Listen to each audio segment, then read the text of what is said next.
Assalamualaikum warahmatullahi wabarakatuh. Saya Nada Azhar dengan NPM 2017051057. Kali ini saya akan menjelaskan mengenai non-deterministic finite automata. Kita pertama akan menjelaskan mengenai pengertiannya. Pengertian dari non-deterministic finite automata atau NFA adalah salah satu bagian dari automata berhingga atau finite state automata atau FSA.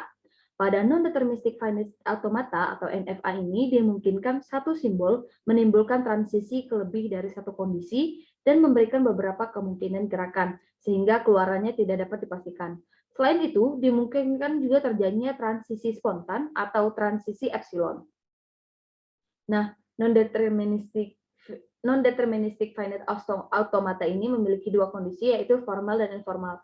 Pada formal, non-deterministic finite automata NFA ini didefinisikan sebagai M, yang merupakan sebuah koleksi dari 5 objek, yaitu Q, sigma, S, F, dan delta, di mana Q adalah himpunan state, yaitu sebuah himpunan hingga dari kedudukan-kedudukan, sigma adalah himpunan simbol input, yaitu berupa sebuah abjad masukan, S adalah state awal, salah satu kedudukan di dalam key yang ditetapkan sebagai kedudukan permulaan. F untuk himpunan finite state adalah sebuah koleksi dari kedudukan-kedudukan yang diterima atau final, koleksi atau himpunan dari kondisi akhir.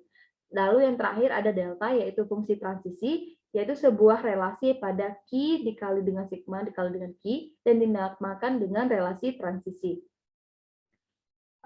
Kondisi yang kedua yaitu pada informal, terdiri dari finite number of state atau states, satu initial state, minimal satu final state, terdiri dari finite symbol atau alfabet, dan himpunan fungsi transisi.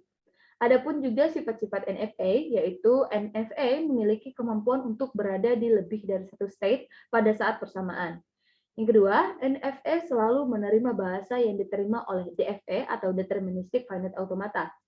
Yang ketiga, sebagaimana DFA, NFA menerima secara tepat bahasa reguler. Hal ini dikarenakan NFA dan DFA berada pada kelas bahasa yang sama pada hierarki Chomsky. Yang keempat, ada NFA seringkali lebih diringkas dibandingkan dengan DFA karena tidak harus fully defined. Nah, contoh dari NFA di sini adalah seperti berikut. Q yaitu Q0, Q1, Q2, sigma-nya itu adalah 01, Q0-nya dimulai dari Q0, S-nya dimulai dari Q0, dan F-nya atau final state-nya adalah Q2. Nah, kita bisa lihat di sini, memiliki juga tabel transisi sebagai berikut. Ada juga disebut dengan epsilon NFA, yaitu pada NFA dengan epsilon move diperbolehkan suatu status berubah secara spontan tanpa membaca input atau berubah ke suatu state tanpa membaca input. Epsilon itu adalah berupa string kosong atau empty. Kegunaan dari transisi epsilon ini adalah memudahkan untuk mengkombinasikan finite state automata. Ada juga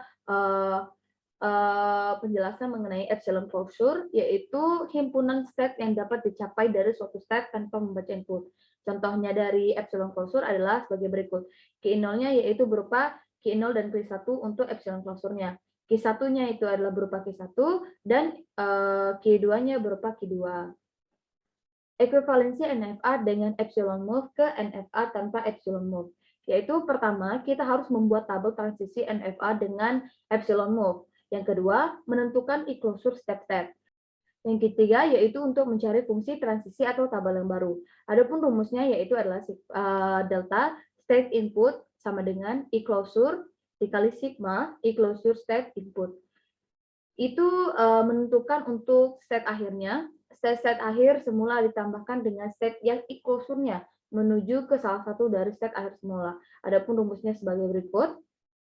Nah, di sini kita juga memiliki contoh untuk e-closure di setiap state. Jadi e-closure dari Q0-nya adalah Q0 dan Q1, e-closure dari Q1 adalah Q1, e-closure dari Q2 adalah Q2, dan e-closure dari Q3 adalah Q3.